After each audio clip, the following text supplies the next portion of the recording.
Hello there. Welcome into what is today? Wednesday? Yes, a Wednesday edition of the show. Appreciate you stopping by, whether it's on your radio, online at extrasports1300.com, or you've downloaded the Extra Sports 1300 app to do your listening, sponsored by Diversus Health. Mental health and well-being for all, a true veritable cornucopia of sports topics await you. And I have guests. I have two guests. One coming up in just a few minutes. I'll be joined by the new president of Colorado Springs Switchbacks FC, Brad Estes, as he is set to take the gig starting on March 3rd after the ownership change and a new era dawning here in Colorado Springs. So talk to Brad. Also coming up in hour number 2, I will be joined by Andrew Liu, who is the captain of the Air Force boxing team, as they have their annual Wing Open at Clune Arena coming up on a Friday night. And if you're not familiar with this event, you need to familiarize yourself because it is an awesome event, and Andrew will stop by to give you the lowdown on what to expect. And the rest of the time, it's you and me. 719-24/7-1313. You could call or text in your thoughts. And I want to get to the big news with the Colorado Avalanche regarding Valeri Nichushkin, and I will.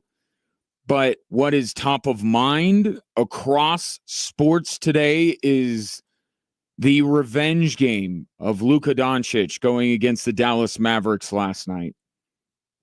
And my big takeaway from that is,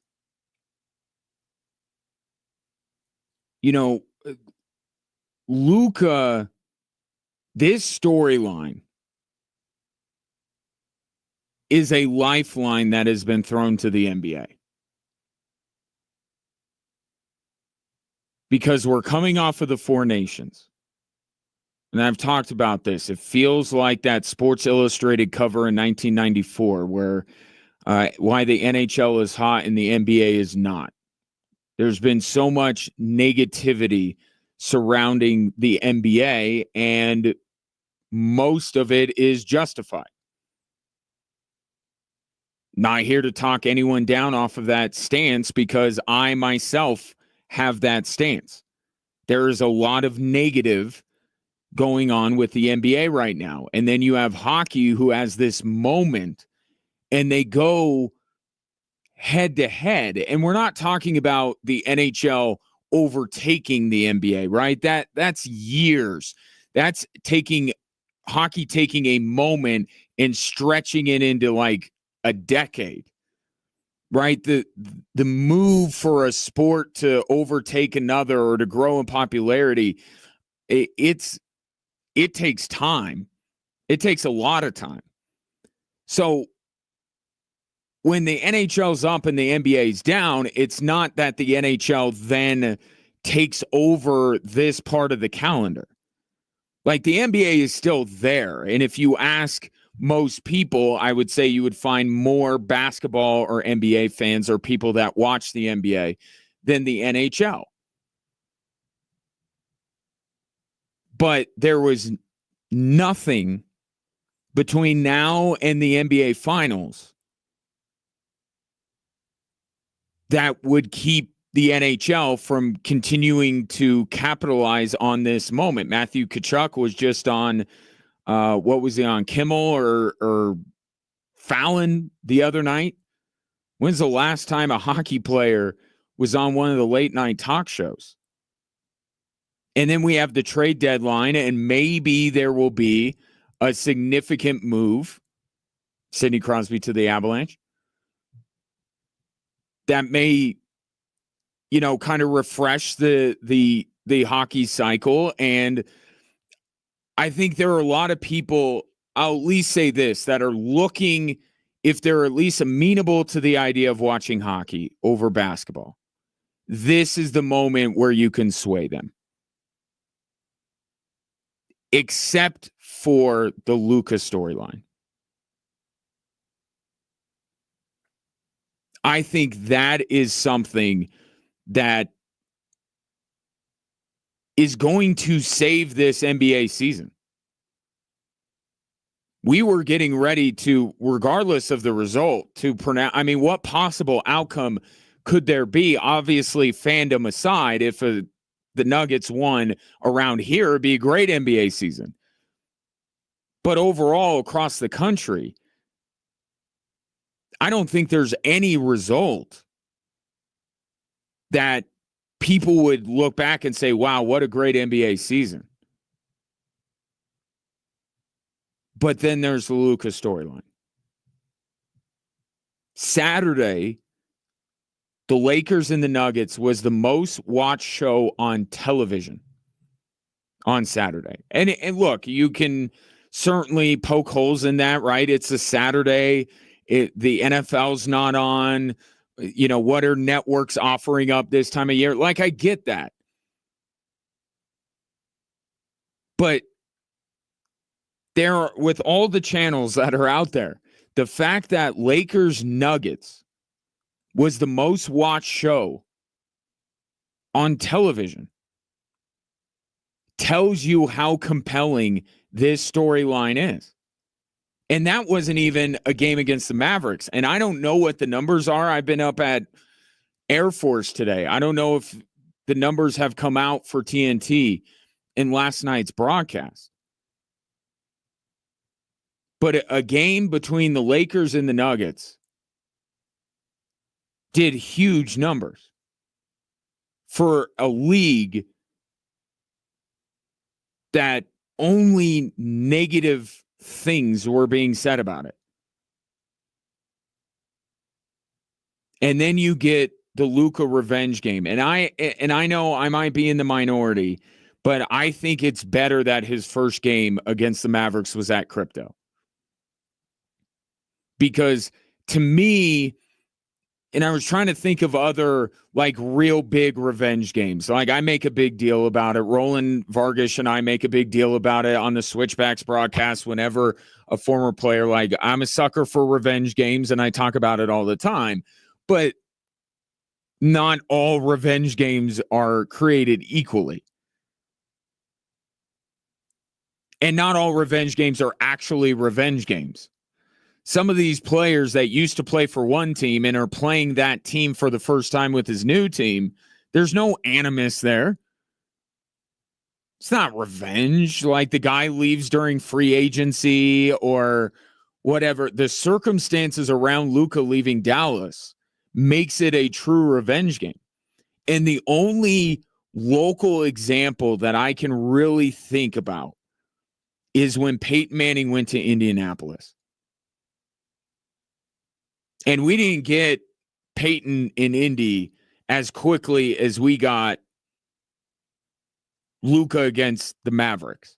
We got that pretty quick. But that game was in Indianapolis. And you remember how that went. They played this big, long tribute video, and, you know, there were rumors or conspiracy theorists saying they were trying to throw Peyton Manning off of his game. That was a real revenge game. Even if Peyton Manning, as magnanimous as he is, would never admit it, like they told him, you're done, we're moving on. You're toast. These surgeries, that's it. We're going out and taking that kid from Stanford.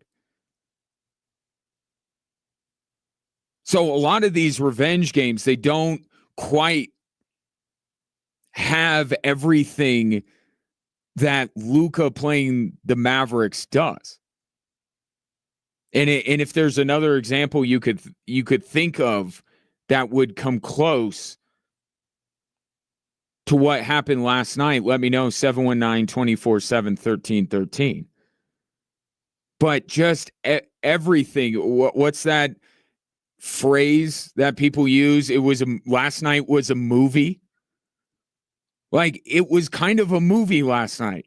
Did you see the picture of Luka warming up and Nico Harrison, the guy that kicked him to the curb, the guy that basically fat shamed him on the way out, is sitting not even all the way on the other side of the court. Like, he's around mid-court and Luka's on one side warming up. And for Nico Harrison to not only be in the building at Crypto, but to be on the court before the game when Luka is getting ready, and he says he didn't see Nico Harrison. I don't know if I totally buy that. Harrison was in a bright blue suit. It'd be kind of hard to miss him. But like, just that picture. And then the game starts, and the very first touch of the basketball he has, there's just this buzz in the crowd that Luka touches the ball for the first time, and Luka's feeding off of that, and he gets, a shot of adrenaline, and he just chucks up this terrible shot. It was a terrible shot. And then he gets a little bit settled in. The and one that he had when he drove baseline was the thing that kind of got him going. And he had a spectacular first half. Kind of faded, perhaps the weight of what last night was kind of wore him down a little bit. LeBron had to pick him up in that fourth quarter so the Lakers could hang on and win that game. But there were the moments like the behind the head pass that he made on a rope to Austin Reeves. Like, we just don't get this set of circumstances hardly ever in sports. And coming up in a couple of months, a couple of months, we're still in February, then the scene is going to shift to Dallas. And then you're going to have the tribute, and then you're going to have the fan revolt that is going on. And I don't know if it's going to be at a fever pitch leading up, between now and then, but it's going to kick back up when Luka is scheduled to play down there in Dallas. And they're going to do the tribute. At least we think they will. And there will be everything that comes along with that. I mean, this is the storyline in the NBA. And I know around here, the last team that you would want to be front and center in the NBA, because Lord knows they've had enough time in the spotlight, is the Los Angeles Lakers. But you have to admit that adds to it. If Luka got traded to Memphis, this is not as fun of a story. And he helps lead the Lakers to another win, and now they're looking a little dark horsey when it comes to representing the West. I'm not fully bought into him this year, but certainly they're playing at a level where you go, all right, well, this is different. I certainly think they're a little scarier now than they were before they got Luka.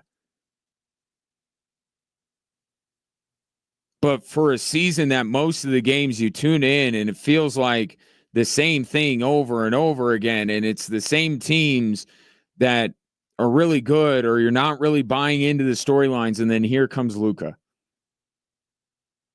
And he's playing well, and the Lakers are playing well, and they played Dallas, and they'll play him again before the season is over. And who knows what the playoffs look like? Adam Silver should be thanking Nico Harrison, because that is the only thing holding this NBA season from being a disaster. Is this Luka Doncic storyline? Take your thoughts on it. 719-247-1313. Coming up next, you get to know, as well as I will, the new president of Colorado Springs Switchbacks FC. Quite a spot Brad Estes is stepping into. He'll join me next on Extra Sports 1300.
Welcome back, Drive Time Sports, on your home for Colorado Springs Switchback Soccer, Extra Sports 1300. The season rapidly approaching. 1 week from Saturday, the Switchbacks will be in El Paso to open the season, and then their championship celebration will take place 1 week thereafter at Widener Field. And, of course, the backdrop of this season is not only celebrating and defending a USL Championship Cup, but also a new era in Colorado Springs Switchback Soccer. Of course, the Reagan family giving over ownership of the club to Widener Apartment Homes, and one of the first orders of business from the new owners was to tab my next guest as the new president of the club. He comes to Colorado Springs with an extensive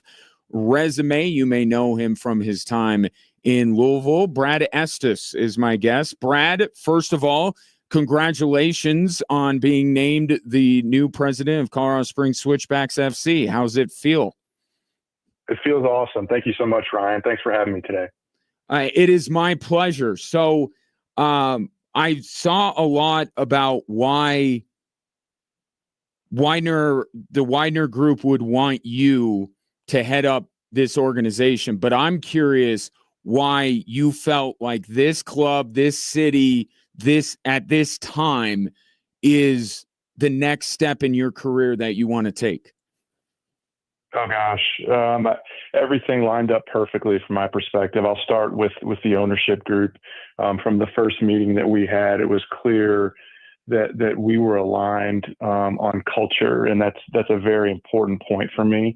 I like to promote culture very heavily where I'm working, and it was clear that Widener Apartment Homes and these members of the board as individuals valued that, and so we were kind of completing each other's sentences from the very first meeting, and so that felt really good. And so the second box that had to be checked for me was a market that made sense for my family.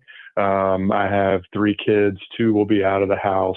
I have a senior in high school that won't effectively make the move with me, but I have a 6th grader and my wife, and Colorado Springs, from the first Google search, it was just apparent that it was an incredible place to live. Great schools, great weather, great outdoor activities, just everything about the city that it was like, this is where we want to be. In fact, when I got the first call about entertaining this opportunity, we were heading to a hiking trip down in the Smoky Mountains in Tennessee. Mm-hmm. And I was like, this is apropos. So, it was from a culture perspective, from a city perspective. And then you look at the club. I mean, the Reagan family, to your point, has done a fantastic job taking this club from a concept, and they had the vision and the courage and the financial commitment to get it over the top and survive COVID and build that beautiful stadium, and then win the championship last year. I mean, what a storybook moment. It's like the American dream. So, it's not like Colorado Springs Switchbacks is a fixer-upper, right? This is a great club that's in a great spot. And I just, as I'm talking, I'm getting so juiced right now. I can't wait to hit the road. Well, and you'll take over officially on March 3rd, just in time for the season to begin. You mentioned the word culture, and that is all-encompassing. There's a lot to that, but is there one particular aspect of that word culture that is most important? Like, how, to my listeners, what would that look like? What's one of the core tenets of the culture that you hope to foster here in Colorado Springs? I think of those as foundational values. And for me, foundational values are accountability and trust. And you branch off from there. But when I think about culture, it's about vision, mission, and values. And so your vision is where you're heading. Your mission is how you're going to get there. And the values are the things that you hold dear as you make decisions every day. And so when I spoke with the board during the first meeting, I told them that, and it's kind of hard for a board to hear this sometimes, because if you don't align, it will be painful, right? Mm-hmm. Because I say, I don't like to make decisions that help me in the short term, but hurt in the long term, because you want to think about the Switchbacks as as a 25, 50, 100-year investment, right? So we're not trying to manage for next month's P&L. We're trying to manage such that this club is woven into the fabric of the community, and people can't think about what they did before the Switchbacks were in town, and they're waiting to make their summer plans until the schedule comes out because they can't miss that big game that's coming to town. And so that was really what was important to me, that there was a long-term strategic vision. And we're going to put that vision formally together, but that there was a commitment to the long term. And, Widener Apartment Homes, it's in the name, right? They invest in apartments. And so they're real estate investors that are long-term investors. And so they get that. And that's where we really found the alignment. Brad Estes, my guess, he is the new president of Colorado Springs Switchbacks FC. How important is winning on the field to that culture, to that long-term vision that you may have for this club? It's the number one most important thing. We have to win. And that's the community wants to see a winner. And during my meetings with Hoagie and Chambo, it was clear again, we had alignment on that. And so our job in the office is to support those players and those coaches to make sure that they're in the best position to win on the field. They're not going to win every game, obviously. I think last year they had a really tough start, right? But look what happened at the end of the year. So winning is absolutely important as you look to build that long-term vision. You mentioned that this is not a fixer-upper, and because I cover all different sports, there tends to be, when a new owner, new president, new general manager kind of come in, you're always wondering, are they looking to bring in, quote unquote, their guys, right? But it sounds to me like you took this job maybe in some part because of the brain trust that was already in place with Hoagie and Chambo. Absolutely. Those guys are fantastic. And look, my job early on will be to come in and listen and learn. I believe in collaboration with the staff. I think that they, whether it's in the office or it's on the pitch, and let's be clear, I don't get involved in soccer decisions. One of the reasons that I believe we were successful in Louisville on the field was because soccer people made soccer decisions. And so I will not be trying to micromanage Hoagie and Chambo. That's their domain, and I respect it immensely.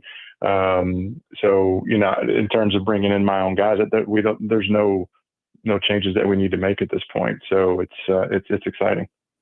Brad Estes, my guest. Of course, you are also joining Colorado Springs Switchbacks FC in a unique moment, or certainly coming up on a unique moment here with the league announcing the Tier 1 league that they are going to institute here in a few years. Overall,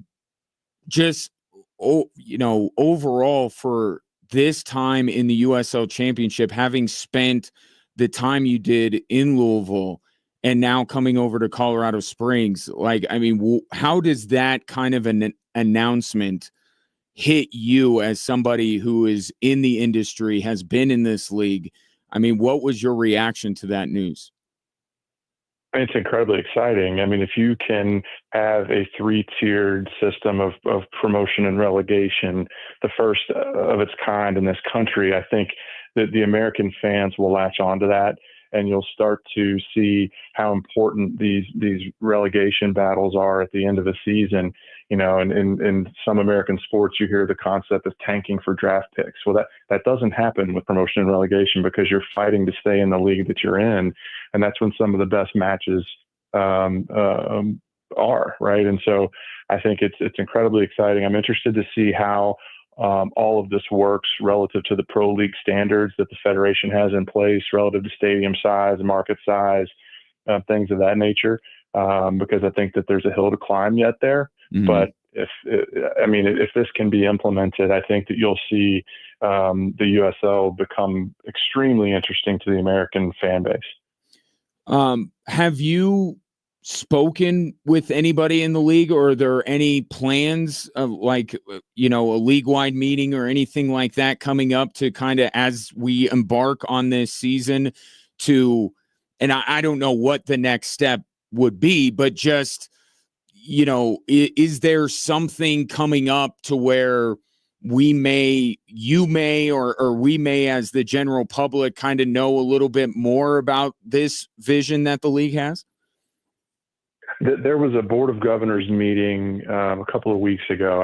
I was not involved, obviously, because I haven't started yet. So I'm not fully up to speed on the next steps. But as I understand it, there are next steps that are being planned.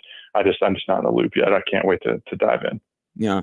And you mentioned some of the standards, and I've talked about them here on the show. It's not unfamiliar for the U.S. Soccer Federation to grant waivers and exceptions to some of these rules, but I don't know, and I guess I should ask you if you had any idea that something like this was going to come down when you were interviewing or when you were discussing this job. It's been talked about for a long time. I give John Neese, the chairman and CEO at Lou City, a lot of credit. He saw this coming years ago. And so I did not know that an announcement was coming this quickly. Sure. But it's been something that's been on the radar for a long time. And it's great to see it get I shouldn't say it's over the line yet because it hasn't started, but the announcement is the first big step, and it's exciting to see that. And following you now on Twitter, no rush, but if you could follow me back, Brad, that would be, that would be key for my, self-worth if you follow me back. But I saw that you should check I think you should check. I just followed you back right before I called. All right. Right on. Thank you for that. So now I'm up to a dozen. Thank you, Brad.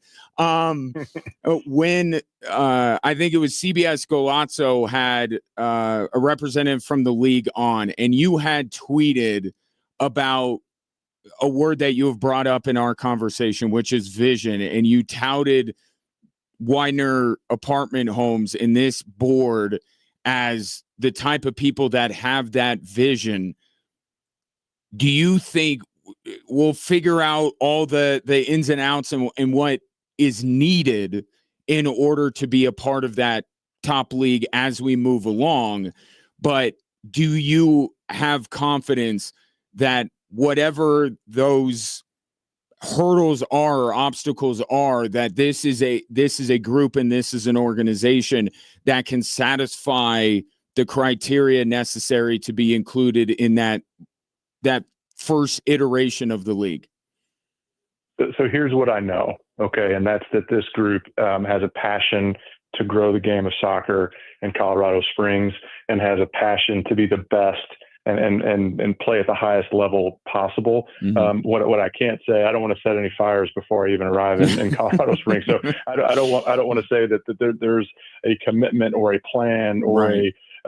Whatever you might say to get to that next level, because we don't really know what it takes at this point. Sure. So I think what we have to do, what I have to do is put down a business plan and see what needs to be done, how we can get there. I think it would absolutely be the desire to be in that league.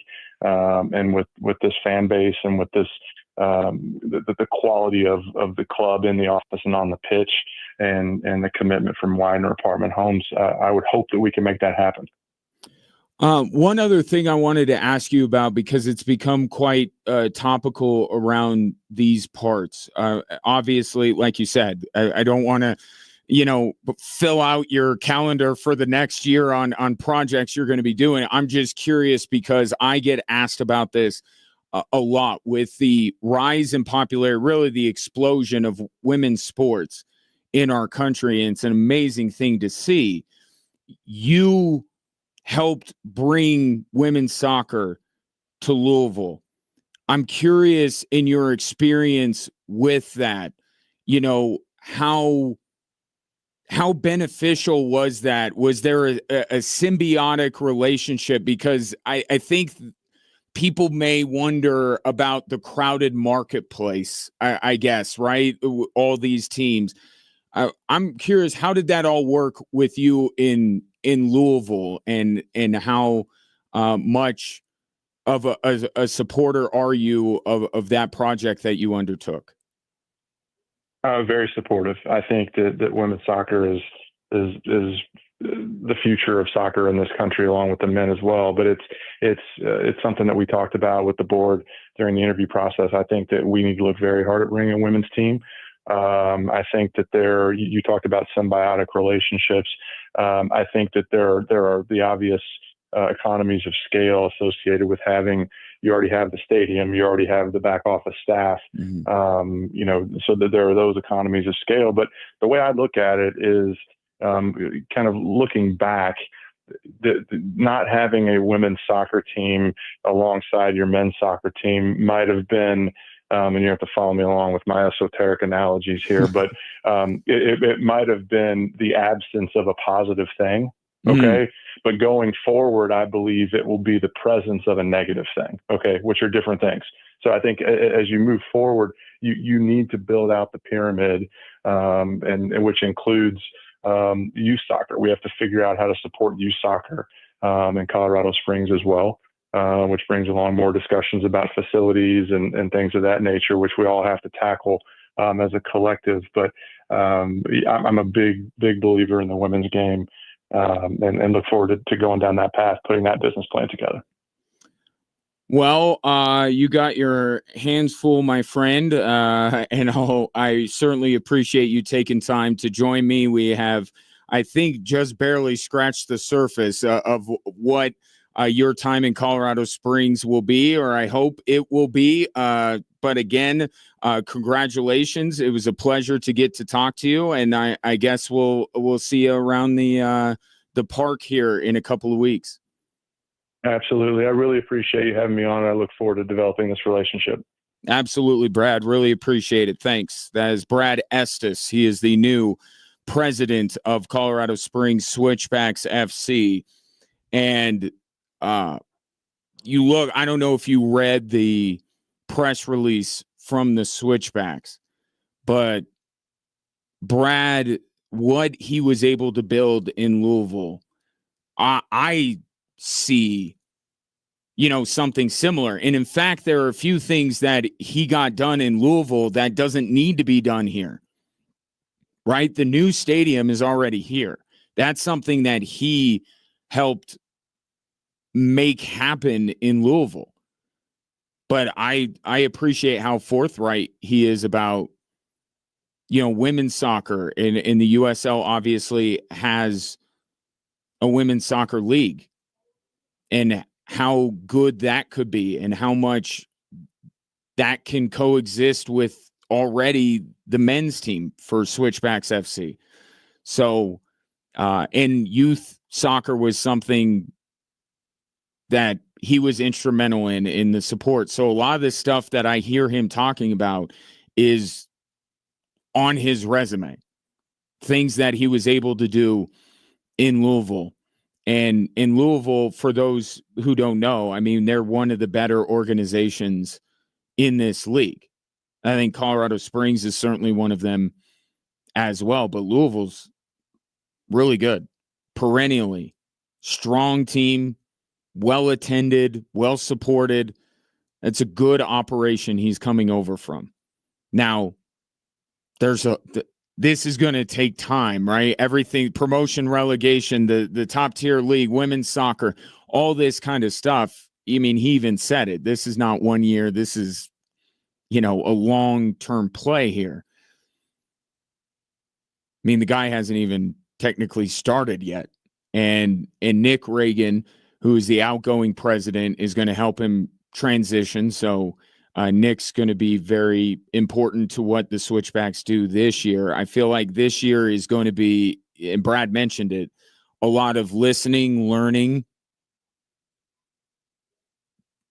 drawing up plans. And then I think next season is perhaps the year where some of this vision from Widener and the board of directors and Brad, and even on the soccer side with James Chambers and Stephen Hogan, I think some of these bigger plans, these plans for the future, will start to be known. But this year's going to be a lot of transition and a lot of the new folks, or the folks that are elevating in their titles or what have you that are going to be, just kind of learning the ropes. But you'll see Brad around Widener Field, and I've spoken to members of the new board of the Switchbacks, and they are committed to joining me. So you get to know them as well on this show coming up over the next few weeks. Of course, we got a season that begins a week from Saturday in El Paso. Roland Vargas and myself once again on the call here on Extra Sports 1300. And oh, by the way, there's a nice shiny piece of hardware at Widener Field right now that the Switchbacks would very much like to hang on to. So very exciting times, and appreciate Brad. And shouts, as always, to Ashley, who is amazing in her role as media relations for the Switchbacks, for making that happen. We'll take a break and have more Drive Time Sports after this on Extra Sports 1300.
Welcome in Drive Time Sports on this Wednesday. Ryan Kaufman with you.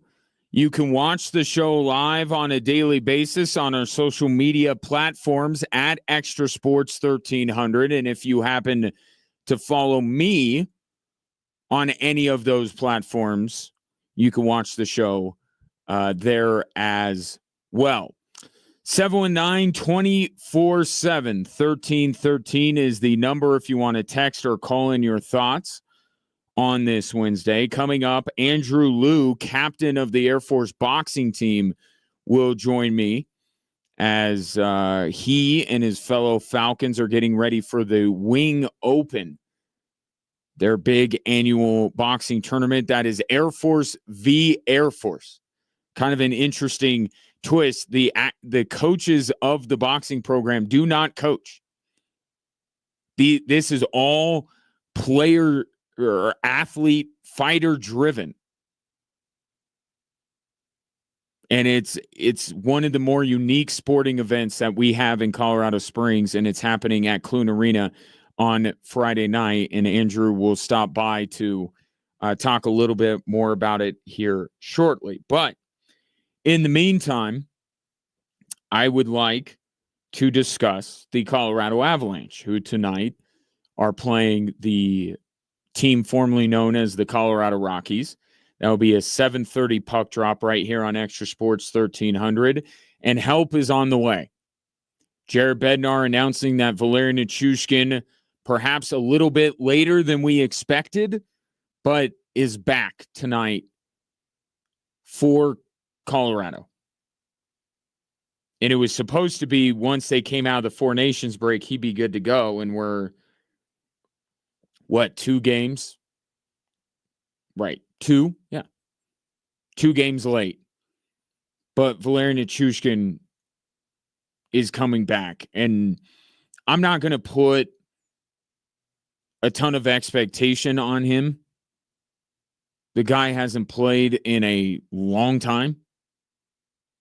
In fact, I just saw this with, Luka when he got traded over to the Lakers. When he made his Laker debut, he hadn't played in a game since Christmas. So I don't know what tonight's going to bring.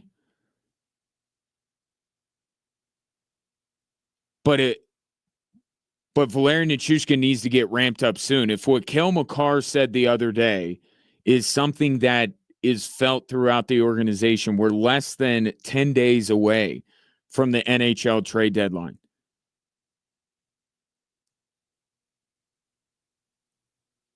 I think Chris McFarland would like to give his team one more once-over before he pulls the trigger on his next trade. And having Valeri Nichushkin back allows him to prioritize. Now, I think that the Avs have 2, probably 3. They have 3 wish list items, and they're probably not going to get all 3 done. The depth scoring from the bottom lines was supposed to be helped out by Jack Drury. I think that was their depth move. So that would really leave, they need another defenseman. And I think, and I was with the Casey Middlestat trade every step of the way. So this is not something that I thought that Casey Middlestat was going to be exactly what the Avs were looking for. But how much longer can they wait? Now, perhaps playing with Valeri Nichushkin will get him jump-started. I mean, there were times where the Avs have been with all of their key parts, and Casey Middlestat has been wildly ineffective. So I would be quite surprised if we see all of a sudden the Avalanche just take off like a rocket ship over the next week.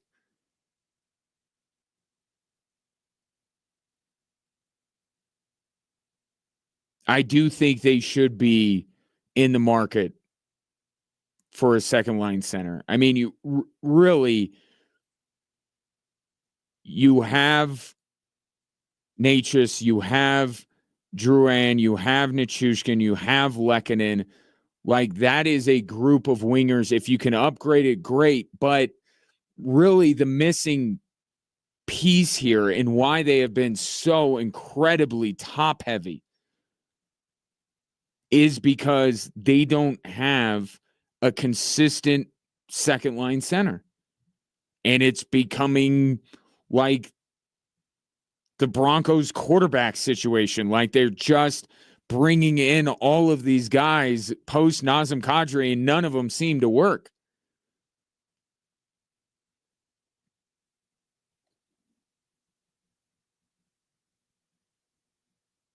I don't know how patient they should be with Casey Middlestat, but if this team is going in a direction where they're not willing to hand out any more massive contracts or pay more massive contracts other than those that are upcoming for number 8 and number 29,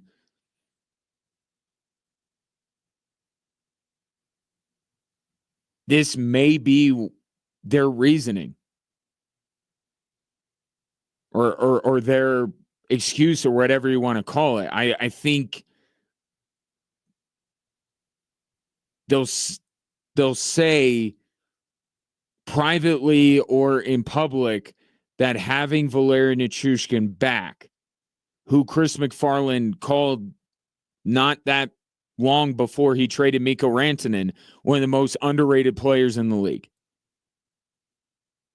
So I think there is real belief in that organization that getting back Valeri Nichushkin is going to get the top 6 right. It's going to make them whole again, and we are going to start to see them produce. I still have serious reservations about Casey Middlestat. The honeymoon period is over. He's got to start producing. And I don't know if simply having Valeri Nichushkin back is going to make that happen. But that's the intrigue around the next week or so. How quickly can Nichushkin get up to speed? And can we see the Avs second line start to look better? Because the Avs are dead in the water if it is just all Natchez, McKinnon, Lehkonen, and Makar. And I was looking at some of the numbers the other night. You know what player that the Avs really miss? Andre Burakovsky. You know, he was the 5th leading scorer on the Avalanche the year they won the Cup. And maybe Burakovsky is more of an indicator of just how much of a wagon that team was. The numbers that he put up. But that's a guy that I look at this roster and I say, I don't think they've replaced Andre Burakovsky, let alone Nazem Kadri.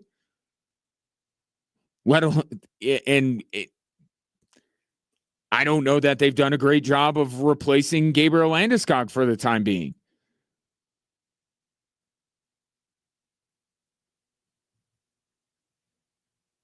It's probably more an indication of just how good that team was, that Andre Burakovsky was their 5th leading scorer and put up numbers like that.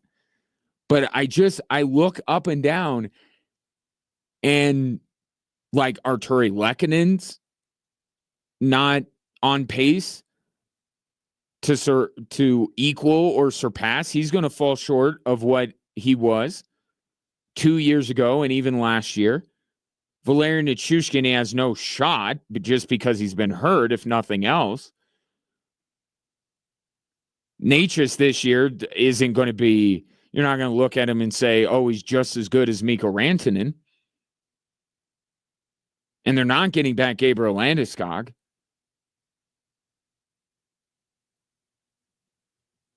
But Devon Taves isn't putting up the numbers that he has. It's like Nathan MacKinnon is really the one guy on this hockey team that is doing more than he has the last couple of years.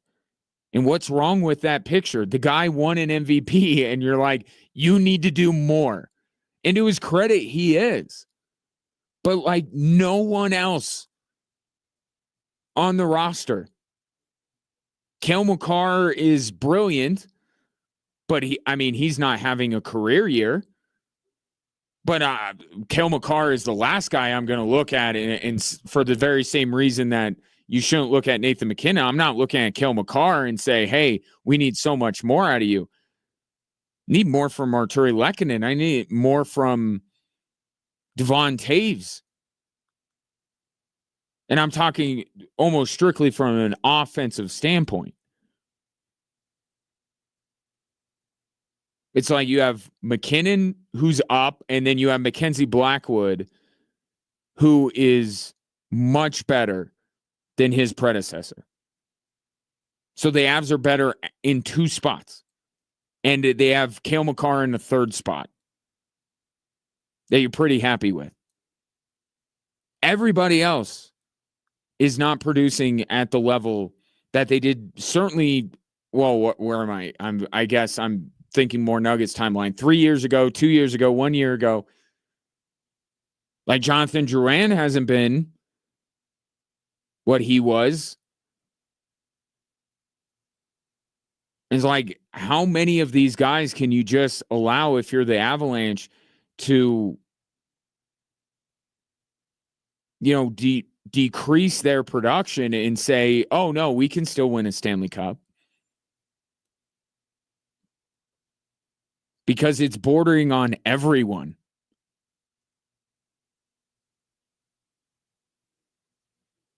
I don't know if they're going to be able to make a huge swing at the trade deadline. But doing nothing is certainly not an option. Do they go defenseman? And there's a wide range of, are you talking depth defenseman, or do you want in on the Seth Jones thing? That would be an interesting story. I think bare minimum, they need to get another defenseman. And Utah just released one of their defensemen. I thought for sure the Avs were going to pick him up because they need help on the blue line, and they passed on him. But so did everyone else in the NHL, so maybe there's something there that I don't know. But I think at bare minimum, they're going to have to get some help on the blue line.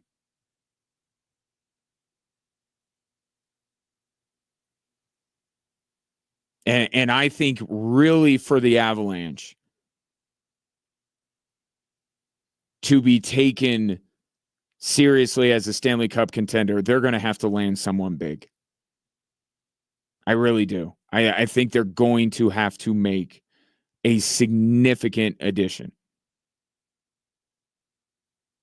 And I look at second line center as the place where they can affect the most change, the most positive change. But I think how the Avs feel about themselves going into the deadline, I think how you as an Avs fan feel about them going into the deadline, I think you're very interested in these next few games with Valeri Nichushkin, because there's no doubt that Valeri Nichushkin's going to help. He's absolutely going to help, but we're talking about championship or bust here. So is Valeri Nichushkin enough to make the Avalanche whole and right again, and then they take off? I have my doubts. I think there are bigger issues, deeper issues with this Avalanche team that Valeri Nichushkin cannot fix. But that second line has no other option but to get better with him back in the mix. Of course they'll be better. Better enough. Check with me in a few days. Avs Devils tonight here on Extra Sports 1300, the return of Valer Nichushkin. Take your thoughts. Less than 10 days out of the NHL trade deadline. How big of a swing do the Avalanche need to make in order for you to feel like they have a chance to win a Stanley Cup? 719-247-1313. Coming up next, the Wing Open takes place Friday night at Clune Arena.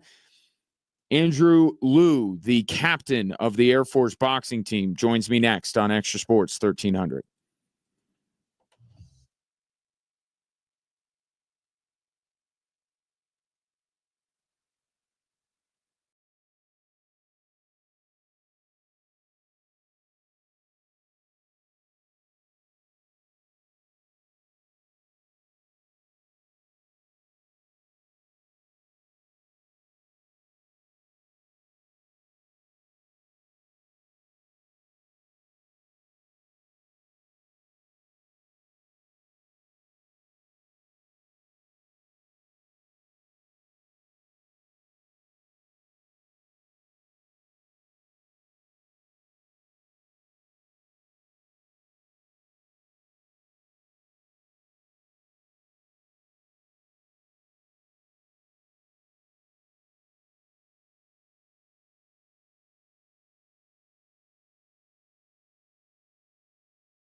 Welcome back, Drive Time Sports. So, because this is the way that the NBA exists and the only way that the NBA can be talked about and people can get excited about it, we are already on to our next big trade the day after Luka went up against the Dallas Mavericks, as reports via ESPN suggest that Kevin Durant is pretty much a sure thing to get traded this summer. I don't know if you've been checking in on Phoenix. It's not going well. There were the rumors out there that the Warriors were trying to land Kevin Durant. Kevin Durant vetoed that trade. He went on Draymond Green's podcast and said that essentially he just wanted to finish the season out. And then if Phoenix wanted to trade him, then he'd be amenable to that. Phoenix has got to blow this thing up. Now, they'll hang on to Devin Booker as the face of their franchise, but this experiment has gone completely wrong. And I don't know if Booker and Durant would have ever truly worked like to a championship level for Phoenix. But I knew one thing that would definitely throw a wrench in it was acquiring Bradley Beal. That was a massive mistake. And any chance that a Booker-Durant duo had to get the Phoenix Suns deep in the playoffs, that was gone. And that's not necessarily on Bradley Beal. Right? Like, he's not the player that he once was. I mean, that you can certainly say. But a lot of it was just the fact that you give up more of your depth, more of your role players to get a guy who made you incredibly redundant. There's just no supporting skill sets on that team. They got 3 jump shooters and nothing else. So Phoenix has got to call time of death on this thing. And the only asset they have that they would be somewhat willing to part with, because they're not willing to trade Devin Booker, is trading Kevin Durant. But it brings up an interesting conundrum. Okay, you know the way that the Nuggets season is going and how the last couple of seasons have gone. The Nuggets have gotten worse while any number of teams in the West and across the NBA have gotten better. We've seen the moves, the rise to Oklahoma City. Now Luka is on the Lakers, excuse me. And I'm telling you, the next team, and you're going to get a little piece of what they're going to be. The Houston Rockets are the next team. Right now, I think they're in the 5 spot. They would be going up against the Lakers. I think the Lakers would win that series. I don't think we're going to see too much of the Rockets in the playoffs. But they have been long linked to Kevin Durant. And the question that I keep tossing around,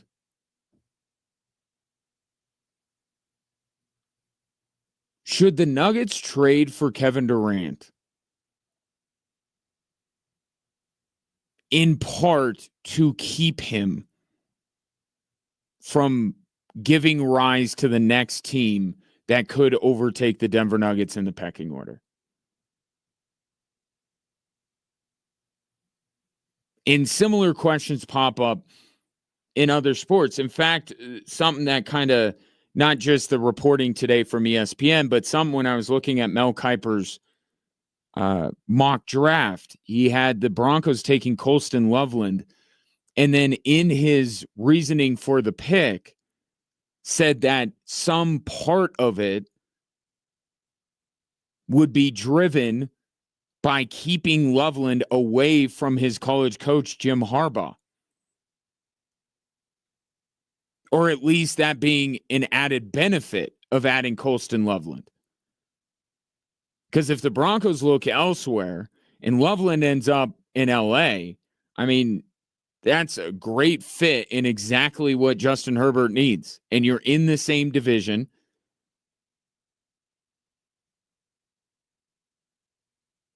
Do you make a deal that in any way, shape, or form is motivated by keeping someone away from someone else? Now, there are arguments to be made that, and I'm not going to get into, what else the Nuggets have to give up, but just essentially a Michael Porter for Kevin Durant swap.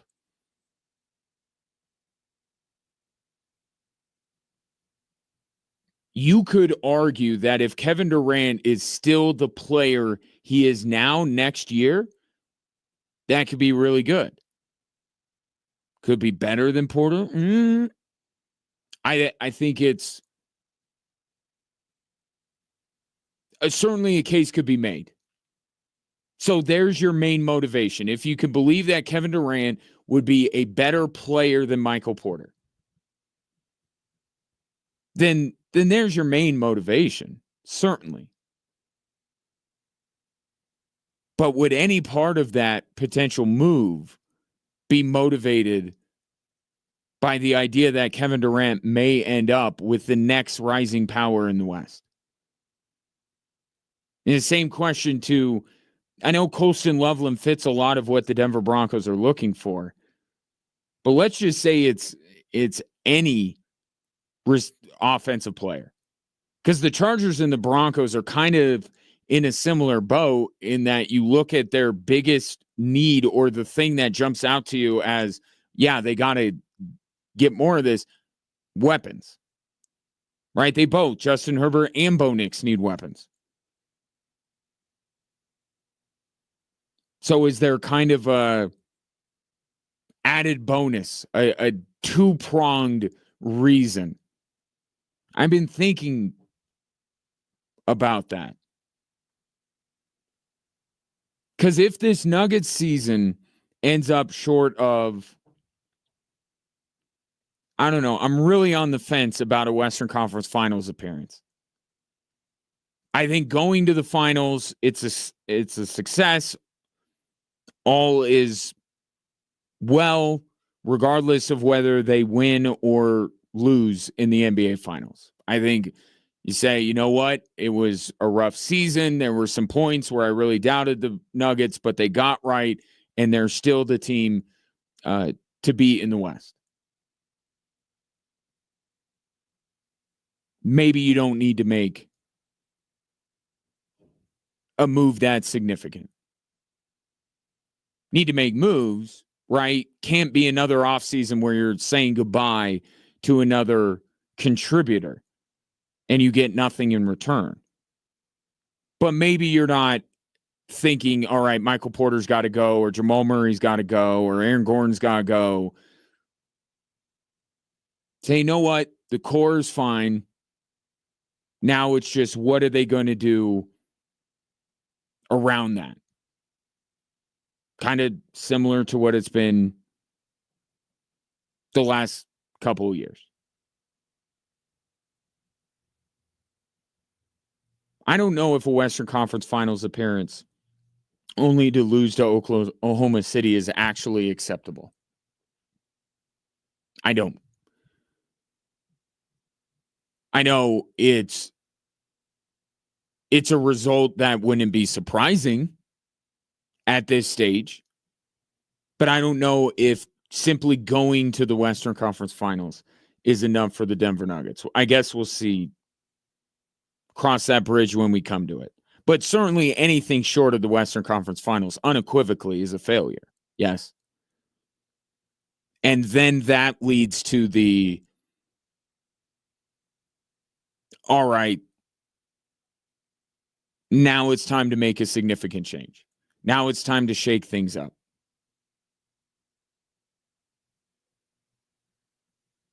And if Kevin Durant is one of the biggest names, which he will be, on the market,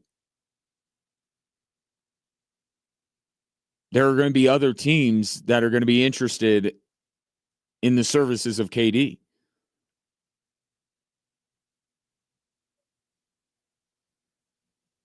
I don't think that's the number one reason why you make a Kevin Durant deal. But at least an added benefit. Because I'm telling you, if this team continues, regardless of where this season ends up, if this team doesn't do anything, the Rockets are going to be the next team that we're looking at and like, oh, they're going to surpass the Nuggets. There's another one. It's OKC. It's Minnesota. It's Houston now. It's the Lakers with Luka. I think you have to consider it. I think he'd be a fit.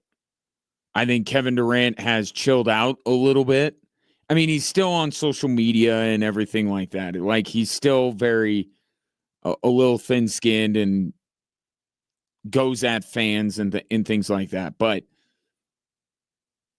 he has stuck it out to his credit in a really bad situation that has gotten worse. And maybe you don't want to give Kevin Durant any credit for that. Like, I would understand. Kind of, you made your bed, now lie in it, because you were in Brooklyn and you could have still been in Brooklyn and you chose not to be. So maybe Kevin Durant doesn't deserve credit, but I think the idea that Kevin Durant is just going to, ask out, it doesn't seem, I think he's kind of past that part of his career. All of this came from Phoenix. Well, and Golden State was the one that reached out, but Phoenix was entertaining it. This wasn't Kevin Durant saying, get me out of here. So I think acquiring Kevin Durant now, timing's everything. Kevin Durant, when he's asking out of Brooklyn, I wouldn't have liked him on the Denver Nuggets. But think about how long that was. Think about what was going on with the Nuggets at the time. Think about what Kevin Durant's reputation was as this nomad, and he's still this NBA nomad.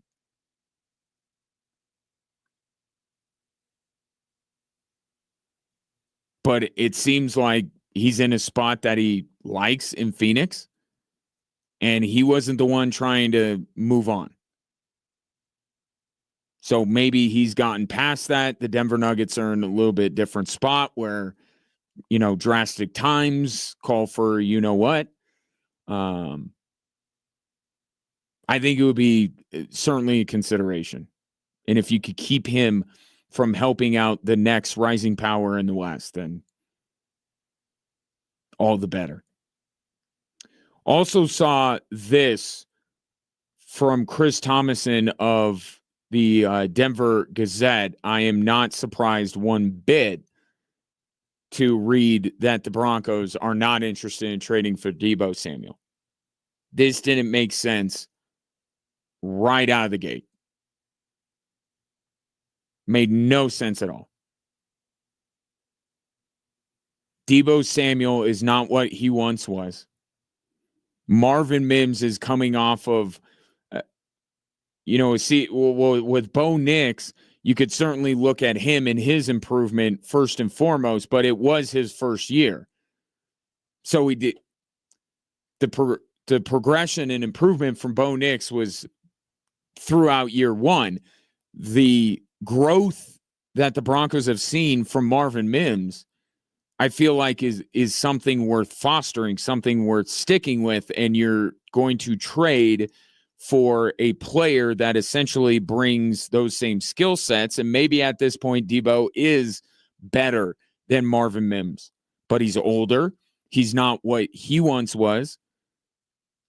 And then there are culture concerns and all this other stuff that plays into it. Broncos should want no part of Deebo Samuel.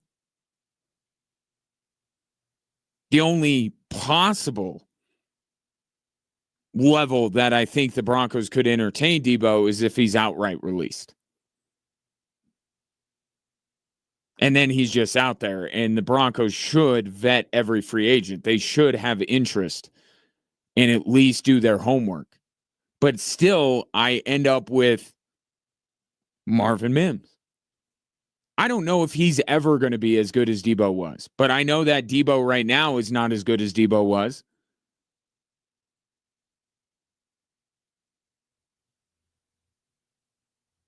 You have still a fragile culture that you're trying to foster, trying to build, and you're going to bring in somebody that strikes me as every bit the diva that any of these wide receivers are. In a crucial year in Bo Nix's development, year 2, we've seen it go a couple of different ways, right? Remember how good C.J. Stroud was a year ago. He wasn't that this year. Jordan Love in his second season of starting. Think about all these other young quarterbacks that have come through. That second season, it could go either way. Bo Nix could progress and could get better, or he could regress off of a very good rookie season. You want Deebo Samuel in his ear on the sideline about how he's not getting touches?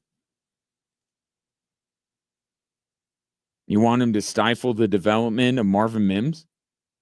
Because you don't need 2 of those guys. I know Sean Payton is Sean Payton and all that. You don't need 2 of them. You got other places where you can invest your money. And you need to invest your money. I never got it for a second. And certainly the Denver Broncos, according to Chris Thomason of the Denver Gazette, are not going to be in the sweepstakes. Cooper Kupp now, interesting. You have my attention. Still don't think that the Broncos would be willing to trade for him. I think I would be under the right circumstances, but I think the Broncos' interest in Cooper Kupp would be almost strictly if he were to be outright released. And I don't think they're alone in that. I think the entire NFL, or the portion of the NFL that would be interested in Cooper Kupp, we're not going to, Les Snead, you're going to have to just release him. I don't know if they're going to find a taker for Cooper Kupp. Not because he's can't be a productive player. Again, he's another guy that wasn't what he used to be, but it's just the cap implications and how much are you taking on? How much are we taking on? We have to give up draft picks in order to do it. I think most of the NFL is waiting out both the 49ers and the Rams. I think there are markets for both Cooper Kupp and Deebo Samuel, and I think that market is just waiting on those 2 teams to cut those guys. And they can start fresh and don't have to give up draft capital to get these guys. Cooper Kupp, if I'm the Broncos, I'm interested. Deebo Samuel, I'm not. Take your thoughts at 719-247-1313. And then there's another team in the AFC West. What's Tommy up to? Tommy's up to something out there in Vegas. Getting into that next hour. In the meantime, let's talk about you getting back to your best. If you lack energy, muscle mass, maybe you feel moody or have low libido, it could all be signs of low testosterone. It might not be. You might just be a grump like me. But the only way you know is if you go in and get your T levels checked at Low T Center. And then if it happens to be low testosterone, just know you're in the right place to get treatment, because they specialize in this, have been doing it for years. And other places are just going to give you a standard cookie cutter TRT plan. Like, we do it for everybody. Well, at Low T Center, they customize it. In fact, they have a treatment plan where the treatments get sent directly to your home. So you don't even have to go into the clinic. So something to think about. First things first, though.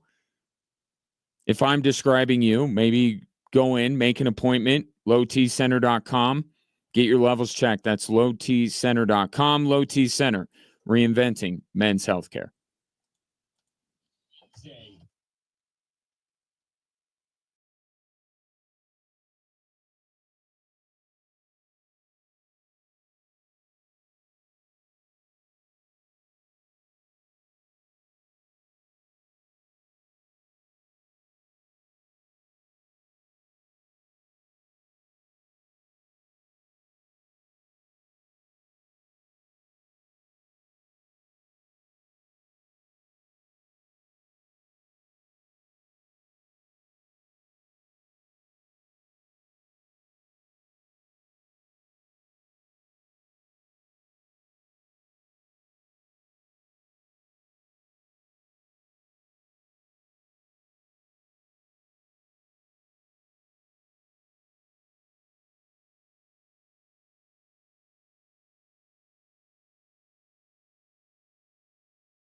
Hello there. Welcome in Wednesday edition of Drive Time Sports on your radio or online or through the Extra Sports 1300 app, sponsored by Diversus Health. Mental health and well-being for all.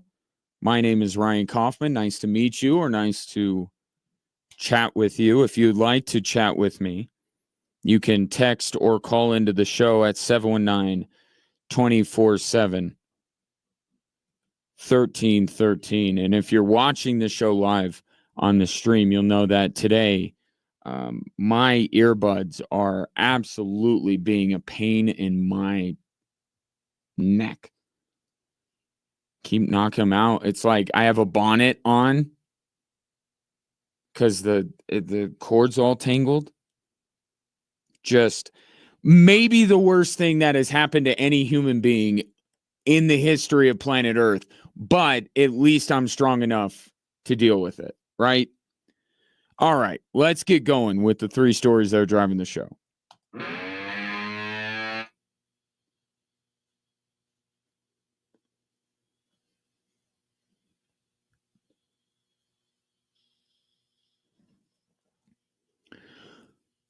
All right, story numero uno. Guess who's back? Valeri Nichushkin activated off of injured reserve and will make his long-awaited return to the Avalanche lineup tonight as they host the forever Colorado Rockies. You may know them as the New Jersey Devils. Couple of games later than we expected to see Nichushkin. We thought it was going to be right after the Four Nations break. Couple of really bad losses later, and Nichushkin is back. And there's no doubt that this does give the Avalanche second line a boost. There's no doubt. Like Valeri Nichushkin, we're not talking about a bum here. Like, he's a good player, and he's a productive player, and he's going to help. My biggest question now, from now until the trade deadline, is whether he's enough to make me and you believe that, okay, the Avs are right and they can go win a Stanley Cup. I don't know if that's the case. And I certainly don't think that's the case without a move of some significance before the trade deadline. Now, does Casey Middlestat look better playing next to Valeri Nichushkin? If he does, then maybe the Avs don't need to take a big swing there. I don't know who all is available. We will till our last dying day. Photoshop Sidney Crosby in Avalanche sweater. I don't know how many second line centers are really available. So I think there's some part of the Avs that are hoping, please let this get Casey Middlestat going. Because that's a difficult deal to pull off. But they're going to have to address the blue line.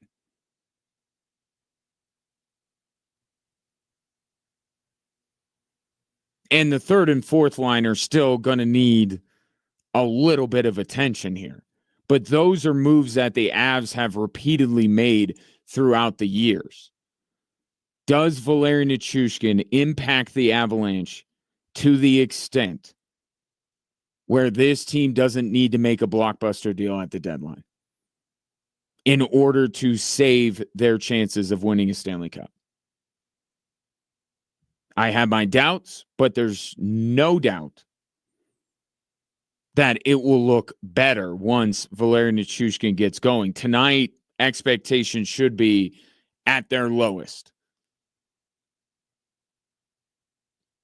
But over the next 8-9 days, week, before Avs really got to pull the trigger if they're going to make a deal before the deadline, Valeri Nichushkin will make it look better. Better enough is my question. And that starts tonight against New Jersey. You can hear the game right here on Extra Sports 1300. Story number 2 is the revenge game of all revenge games as Luka Doncic took the court for the Lakers at Crypto against his former team for the first time. And I would say overall, it lived up to the hype. It did. I mean, Luka didn't score 50, but he was very productive. He had some highlight moments. The Lakers won the game. You had the images that have come out of last night of Luka warming up with Nico Harrison standing at the scorer's table. Nico Harrison in the stands in a sea of gold and purple in his bright blue suit with Luka on the court.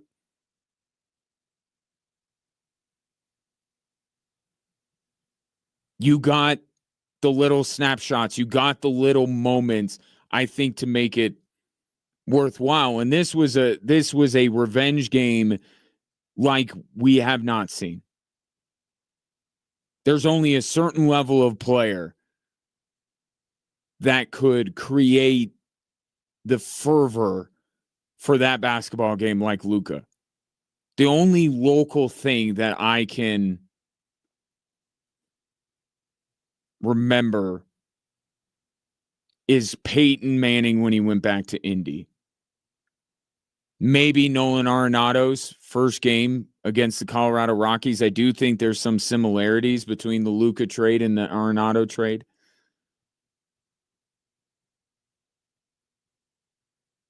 But the circumstances around his departure are just very different.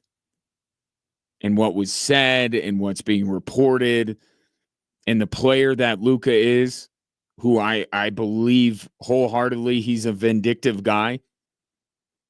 I think he has that in his DNA. I don't know if some of these other athletes, certainly not Nolan Arenado, he's like, hallelujah, thank you for getting me out of here. Peyton Manning, he never let on. He probably was a little bit more vindictive than he would let on. But I think last night lived up to it. Highlight moments, great scenes, and Luka gets his revenge. And the Lakers still look really good with Luka and LeBron. And story number 3 today is not as fun as the first 2 stories because earlier today, Air Force women's basketball fell to San Diego State in a game that they led by as many as 18. I think unequivocally it is Air Force's worst loss of the season at a crucial juncture of the season. This is a team that coming into play today had it in front of them that they could potentially be a top 5 seed in the Mount West tournament. One of probably their best finish ever in the Mount West was still on the table. A chance for them to start their Mount West tournament on Monday instead of Sunday. It not a good loss.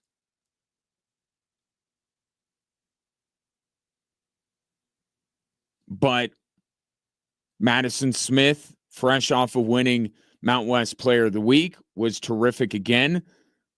There were some bright spots in that game. I thought Milani Perry got going a little bit more than she had the last couple of games. But I think, and you have to give credit to San Diego State, right? They made adjustments early in the game, and I thought this matchup would be conducive to success for Air Force because San Diego State, a lot of ISO ball, a lot of jump shooting. I think Air Force is well-versed in that and can defend that, and they did. They jumped all over San Diego State, and then the Aztecs made a change.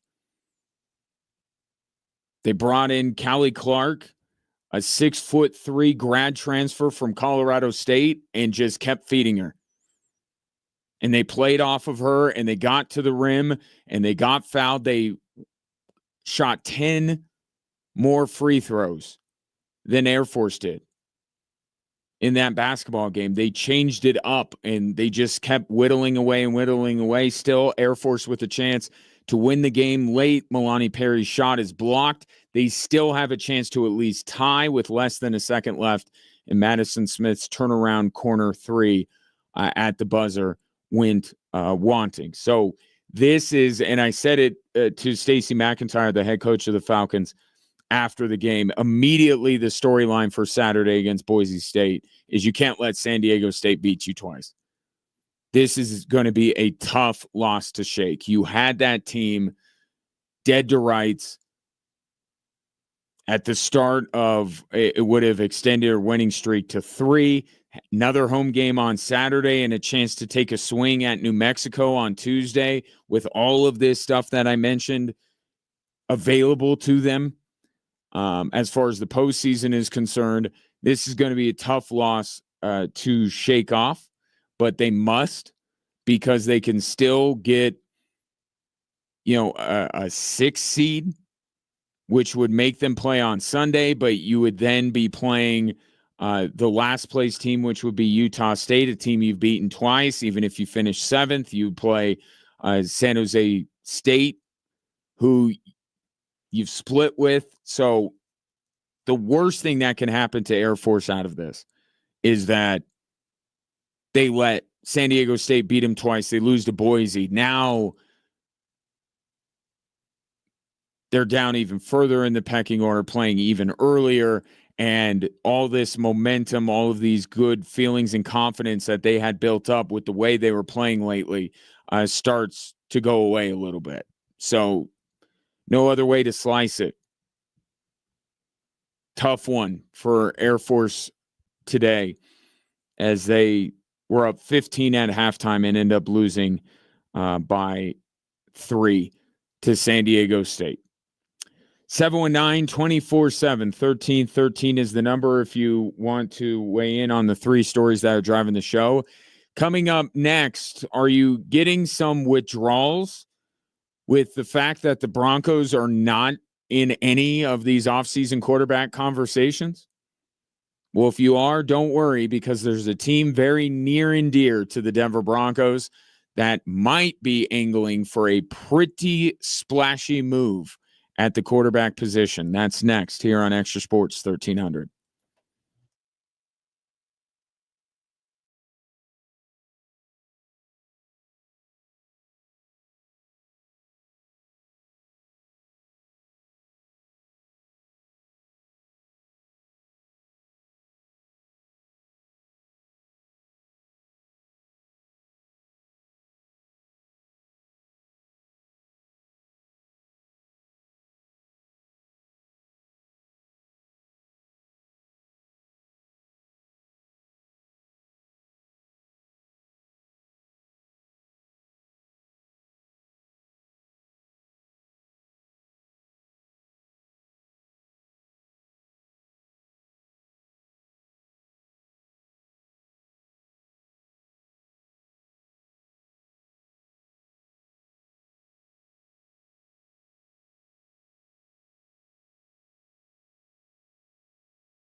When Pete Carroll was named the head coach of the Vegas Raiders, he promised that it wasn't going to take long, that they weren't going to slow play this thing, that they were going to build it up quickly. And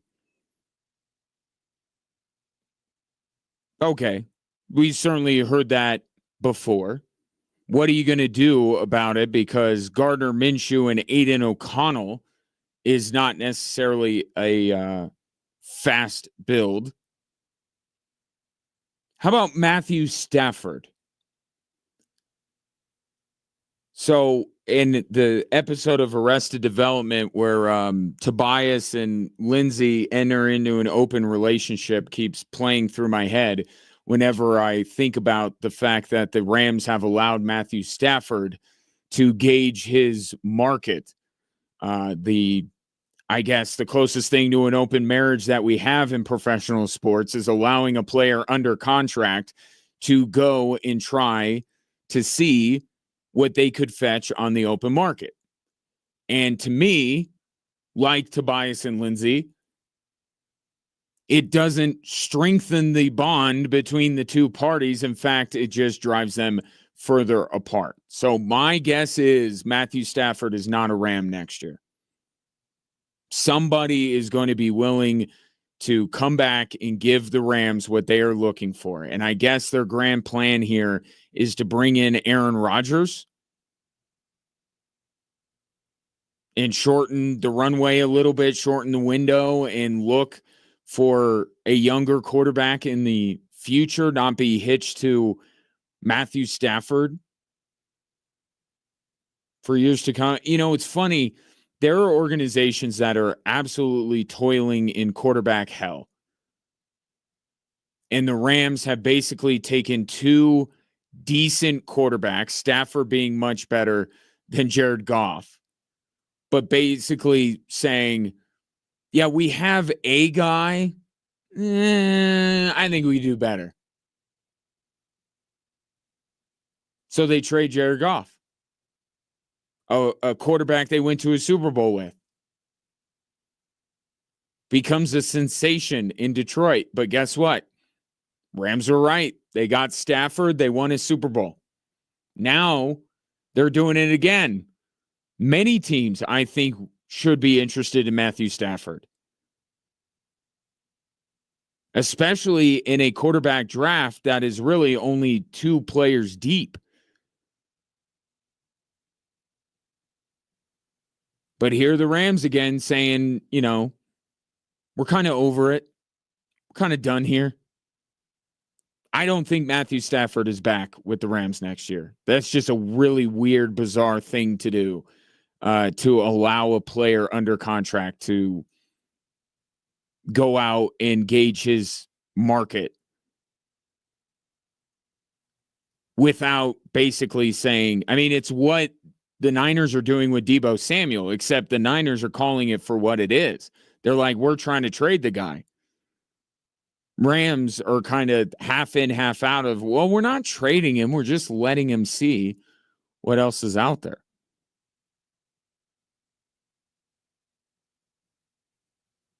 No, it never works. People dilute themselves into thinking it's going to work, and it never does.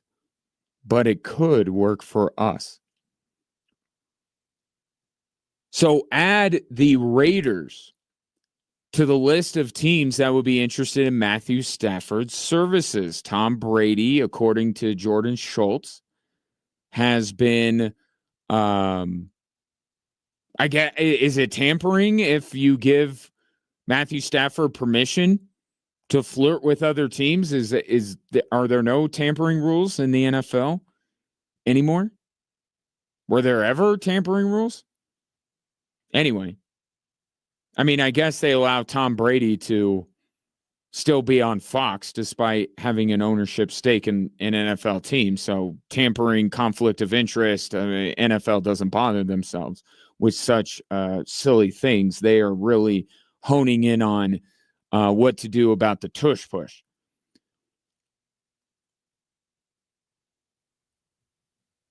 That situation could get really interesting in Vegas really quick.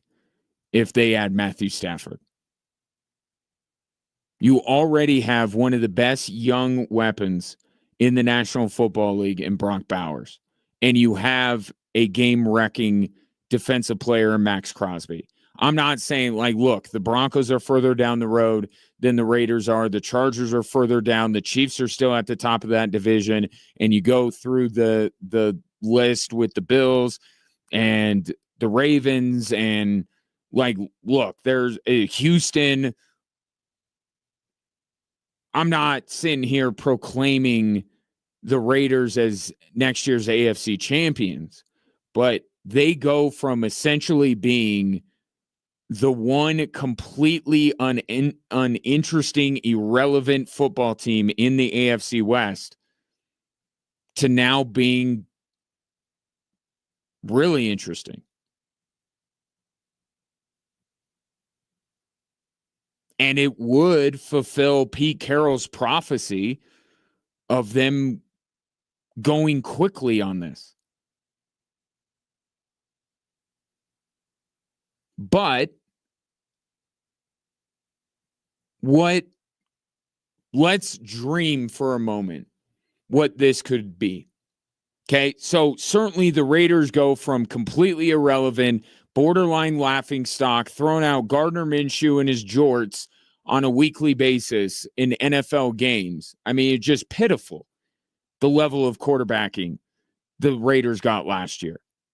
And for a division that has three teams where the vibes are pretty high, the Raiders were at an all-time low. So bringing in Matthew Stafford, all of a sudden, the Raiders aren't a cakewalk. Right? He and Brock Bowers can be really fun, and the Raiders might be able to win a couple of games that you didn't expect them to win going into the year. But then where do you go?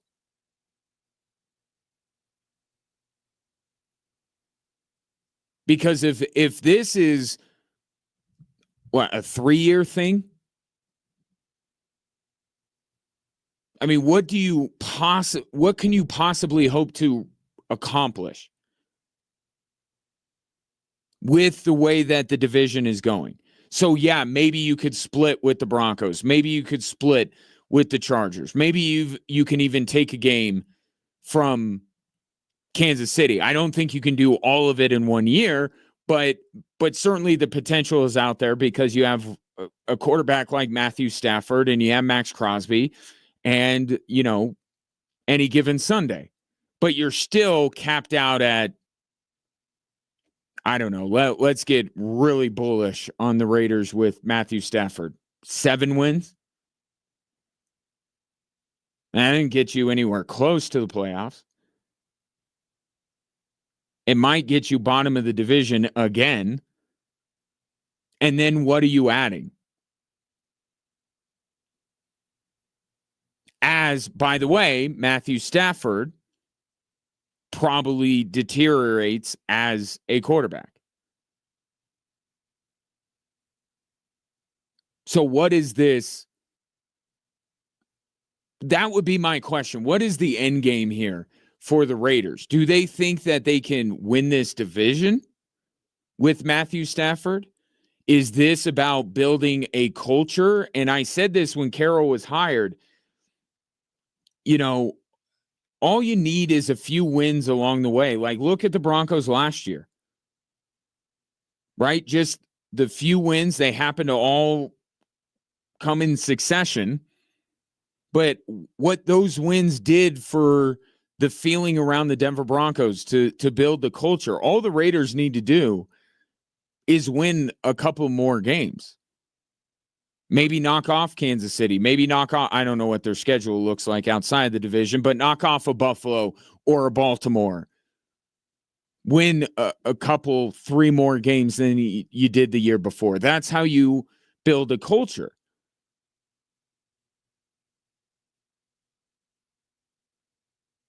Is that what this is about? Because I'm sitting here and wondering, well, what about Shedeur Sanders? What happened to that? Are you going to bring in Stafford for a year, have Shador sit behind him with next year? Matthew Stafford's gone and Shador takes over. Like, is Matthew Stafford going to want to leave LA to sign up to be a 1-year bridge quarterback? Are the Raiders souring on the idea of Shador Sanders?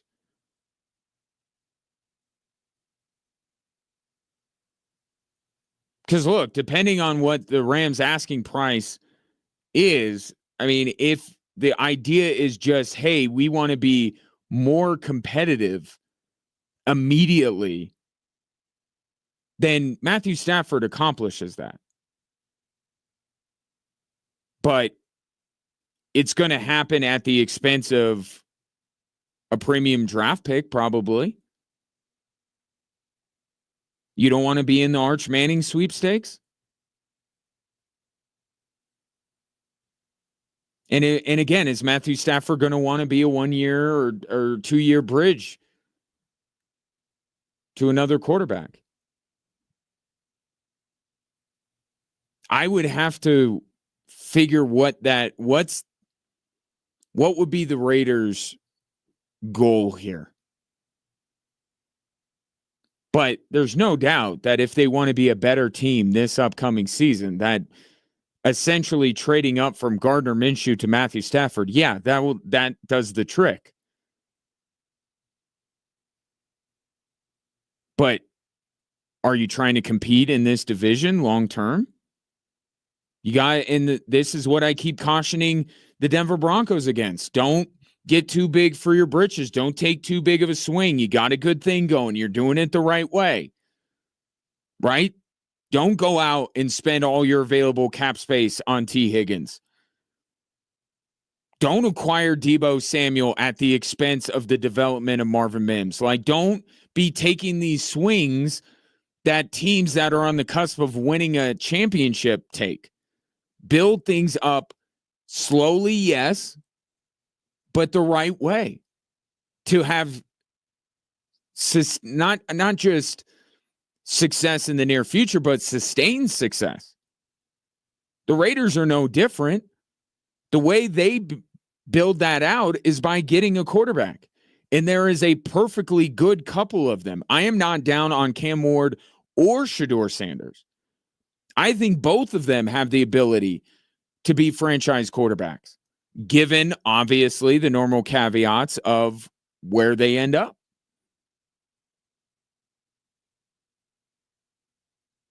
And the coaching that they receive. Look at what Pete Carroll and his staff did with Russell Wilson.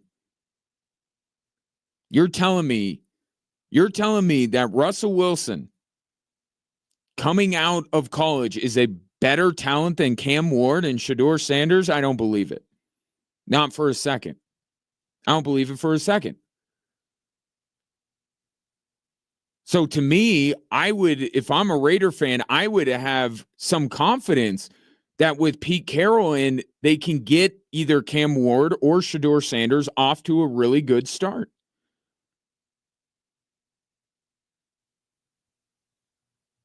But I'm seeing this, and this Stafford story kind of fits in with this. It's going to happen to Cam Ward at some point. It happens to every quarterback in every draft. There's some point in the cycle where a player gets absolutely dumped on. We even did it with Caleb Williams at the end. Well, I didn't, but other people did. Right? Towards the end, right when it was about time to cross the finish line, people were like, Caleb Williams, I don't know. He's this, he's that, the fingernails, the crying with his mother. Like, it happens. I think that's happening now to Shador. I'm hearing a lot of draft analysts being like, yeah, Shador's not that good. And Cam Ward's much better. Shador Sanders, I don't know what his ceiling is.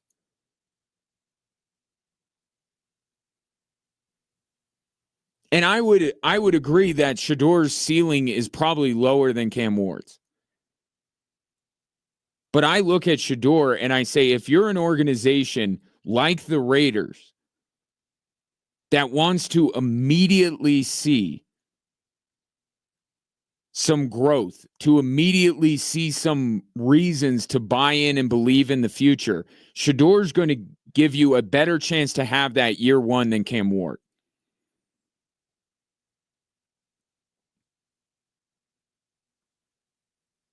I think Shador's more ready right now than Cam Ward is for the next step.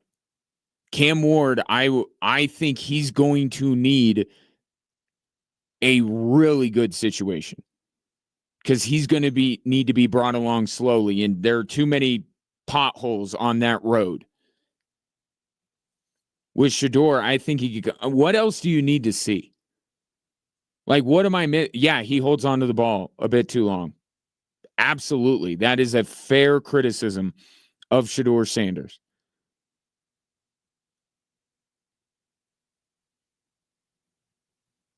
And I don't think he's better than Caleb Williams. But there are levels to this. Right? Does he have a higher ceiling than Arch Manning? I don't think so, but I've also seen Arch Manning play about 5 downs of football. Like, we don't know what Arch Manning's going to be at Texas. I think he's more talented than Shador. But I see a lot of people fading Shador. And I've gone through too many of these draft cycles to not know that whether it's a month from now, a few weeks from now, at some point, it's going to shift. It's going to go the other way. And it's usually what it is the more you know about a player, the more you pick on them. And right now, the more known commodity of these two quarterbacks is Shador Sanders. You've seen more of him. He's had a longer career. He's certainly bordering on overexposed with the whole Coach Prime thing in Boulder. I think that's what it is. People know Shador more than they know Cam. In this time of year, people fall in love with the unknown, the potential. And then they're going to watch more of Cam Ward. He's going to go through interviews. Whispers are going to go around. And then eventually it's going to be, well, Cam Ward, this, that, and the other.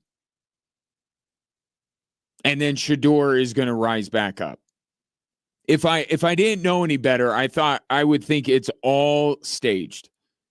This entire cottage industry of analyzing the NFL draft is a complete and utter, to use a wrestling phrase, work.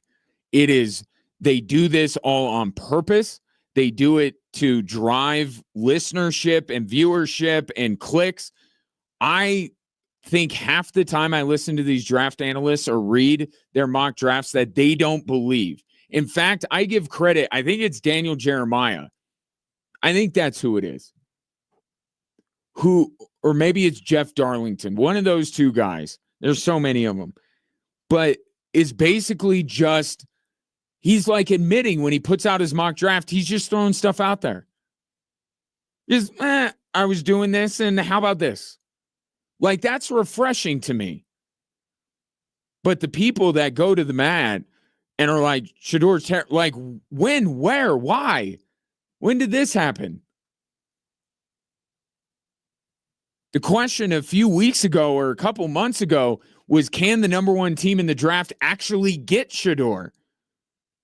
And now it's like Mel Kiper's got him sliding past. The Raiders are going to take Ashton Genty over Shador Sanders?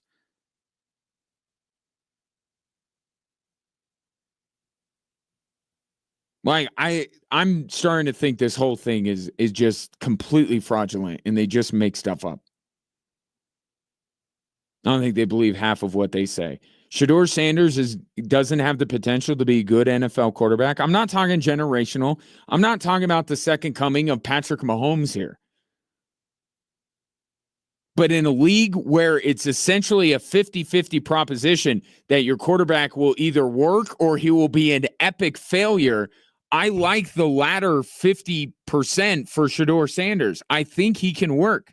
I think he could be a good quarterback. I think he's even capable of getting a second contract with whatever team drafts him.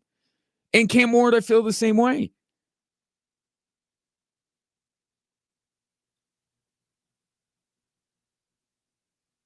If the Raiders trade for Matthew Stafford and he's all good with being a bridge quarterback, which I can't imagine that he is, but maybe he's amenable to it. Be a bridge quarterback and then draft Shedeur Sanders. I kind of love that for the Raiders. But if Stafford's like the answer and they're out of the quarterback business in this draft, which probably takes them out of the quarterback business for next draft, and then in a couple of years, you're like, well, they're still at best third in the division and they don't have a young quarterback. Now they got to do it the right way like the Broncos did. And they're that much further behind. But Tom Brady apparently courting Matthew Stafford. And with that jawline and those eyes, if you get courted by Tom Brady,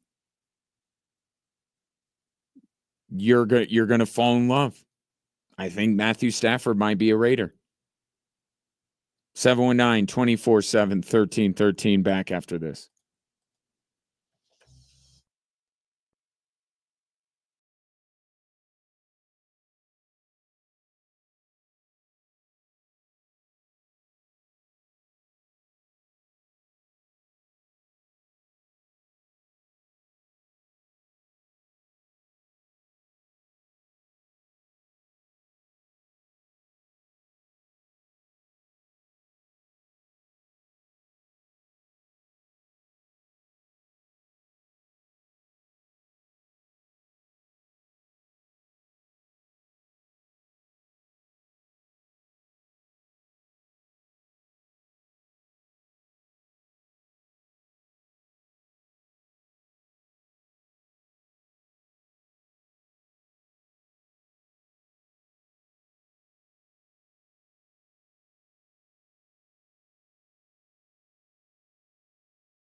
Well, it's finally happening.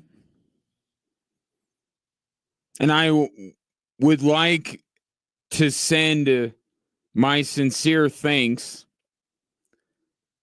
to the Buffalo Bills, because it is only through their suffering that the NFL decides to make its product better. They are going to put the chip in the football. The easiest piece of technology for the NFL to implement is happening. They're going to put a chip in the football. It's going to tell us exactly where it is and whether it got the line to gain and whether it's a first down, and we can move on with our lives without these guys running over with the chains. And the thing that happened in the AFC Championship, where one referee ran in from one side of the field marking a first down, the other one said he was short. The one that somehow had Josh Allen's back to him is the one that's allowed to overrule the other one, and we have complete chaos, and everyone thinks the fix is in, and then I have to, get on the air and defend any accomplishment by the Kansas City Chiefs. I want this as much as anybody else does. Maybe not more than Bills fans did 1 year ago or a few months ago. But this is just the no-brainer of no-brainers. The fact that this piece of technology has existed in common practice in every walk of life for years with no complaints. I get to my destination within a minute of what Apple Maps tells me I'm going to get there. Like GPS technology, it's proven, it's good. And the fact that you can do this to just take one thing out of it that is so easy to fix, and it just the way they do it just feels so antiquated. And I'm, I'm afraid of Skynet like just as much as the next guy. But there's some technology that can enhance our lives. And if we don't have to deal with the chains and the marking and the spotting, why wouldn't we do it? And finally, the NFL has come around to implementing it. And we could just cross it off. Is it something that is going to fundamentally change everything we know about the NFL? No. Will we even really pay much attention to it most of the season? No. And you know what? That's the best kind of technology. The technology that just works and you don't even think twice about it. Oh, they got a first down. Moving on with the game. GPS said it's like tennis with the in or out. We get a cool little graphic and it's like blonk, and then there's like a black shadow on there, and it's like that's where the ball landed. That is out.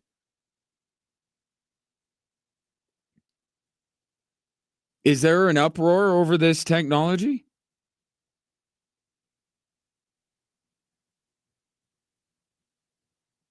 And I don't even think I'm making the right comparison. I don't even think the in or out thing in tennis is actually what this is.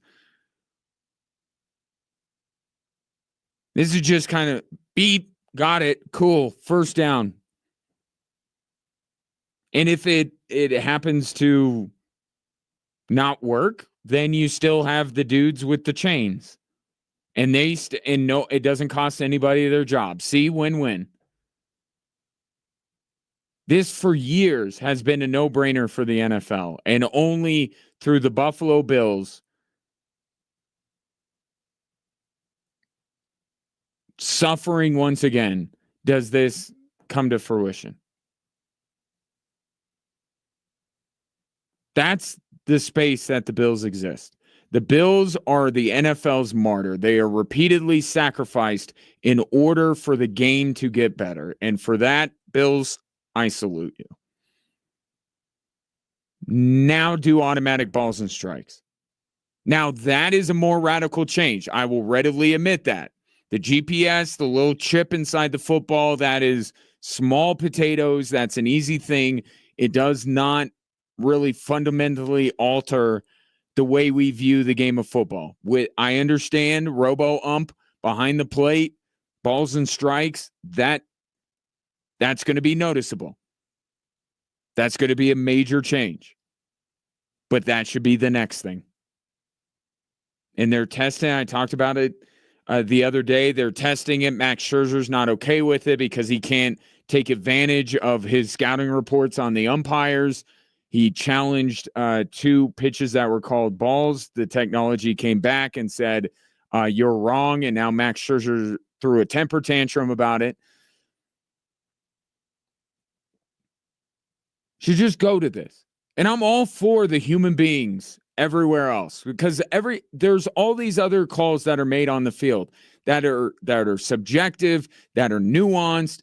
And I don't want to bog down the game with instant replay any more than we have to and all that. I trust the people in the field, and I'm not anti-home plate umpire either. They're very good. But there's a really good piece of technology that doesn't slow down the game. That is not really something you can necessarily argue with. That's the type of technology that these leagues should be looking into. The stuff that causes them to take 20 minutes out of the game to look frame by frame, that stuff, we need to go back on that. We need to get rid of that stuff. But this doesn't slow down the game. In fact, it could speed it up. Now we don't have to have the running of the chains across the field. Just beep, first down. Cool, moving on. If technology makes your life easier, then do it. If technology is a huge pain and costs you time, and you still, at the end of the day, don't really fully agree with the decision that technology came up with, that kind of stuff should not be implemented. Like video replay review. We still argue about the call. They slow it down frame by frame, and we're still like, nope, that's not right. Because human beings weren't made to be able to watch the game at that frame by frame tick.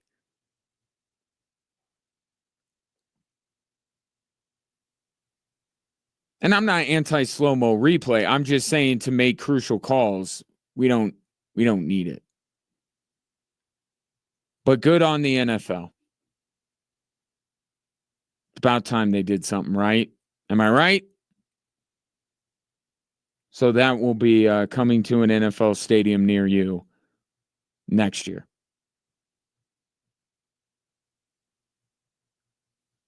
Did I miss anything? I don't think I missed anything. I think that was all I wanted to discuss with you today. Don't forget, Avs and Devils coming up at 7:30. The return of Valeri Nichushkin. We'll be talking about that certainly tomorrow. It feels like the rumor mill in the NFL is starting to churn. The reports today that the Broncos aren't interested in trading for Deebo Samuel, but the Raiders are apparently interested in Matthew Stafford. So maybe some things start to get going a little bit, and we'll talk about that tomorrow as well. But before I go, I want to leave you with this from Low T Center. If you're lacking energy consistently, maybe you worked hard to put on some muscle and now you're losing it. Maybe you feel moody or you have low libido. This could all be signs of low testosterone. Isn't it worth just getting your levels checked? That's all you need to do. And then if that is indeed the case, If you got your levels checked at Low T Center, then you're in the right place to get treatment for it. It's certainly worth that initial test. And with Low T Center, if you do embark on a testosterone therapy or TRT, just know that you will be in the best of care, and they will tailor their treatment plan for you. But it all, again, starts with that initial appointment to get your levels checked at lowtcenter.com. That's lowtcenter.com. Low T Center, reinventing men's healthcare. It has been my distinct honor and pleasure to serve you. My thanks to incoming Switchbacks president Brad Estes for joining me, along with Andrew Liu, the captain of the Air Force boxing team. Thanks for the patronage and the interaction. Enjoy your evening. Enjoy Avs and Devils, and we'll reconvene tomorrow at 3 here on Extra Sports 1300.